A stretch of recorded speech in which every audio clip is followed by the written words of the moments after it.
try to turn off the sun, I'm still gonna shine away, yeah, and tell everyone we're having some fun today.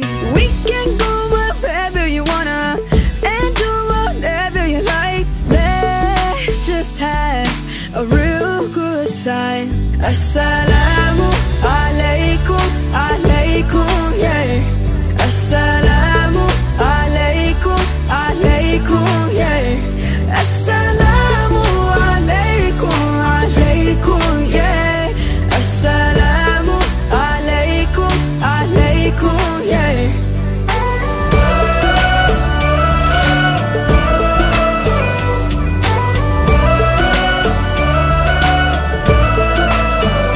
I just wanna spread love and peace and all of my happiness, yeah, to everyone that I meet, 'cause I'm feeling spectacular. I love it when we love one another.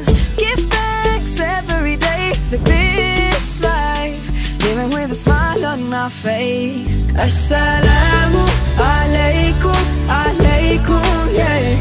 Assalamu alaikum, alaikum, yeah. Assalamu alaikum, alaikum, yeah. Bersama yang berbahagia Ustaz Haji Abdullah ARS, CEO and founder Akademi Mutawif. Pertubuhan yang betul. Baik, so lagi apa tuan-tuan? Yang keempat, yang menjadi usahawan. Masya Allah. Siapa yang rasa dia boleh dapat, rasa-rasalah saya boleh skor insyaAllah 100% ni, boleh tak? Boleh?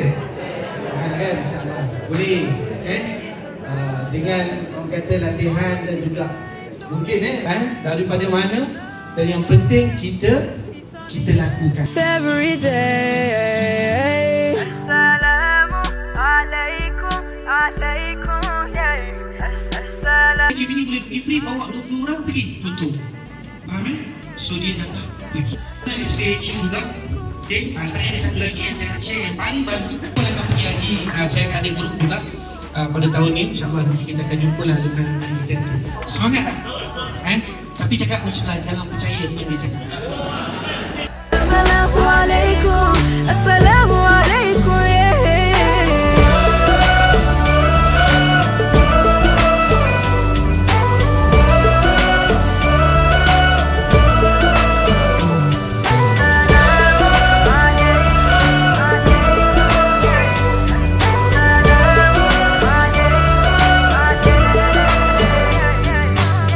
Spread peace on the earth, cherish the love that is around us. Spread peace on the earth every day. Assalamu alaikum. Perjalanan beribu batu bermula daripada langkah yang pertama. Alhamdulillah dan tahniah kepada semua alumni CJ Profesional Haji dan Umrah batch yang ke-21, dan kita doakan semoga perjalanan anda untuk menjadi seorang mutawif dan mutawifah akan berhasil dengan ilmu dan tindakan yang betul, insya-Allah. Kita jumpa nanti di puncak kejayaan. Assalamualaikum warahmatullahi wabarakatuh.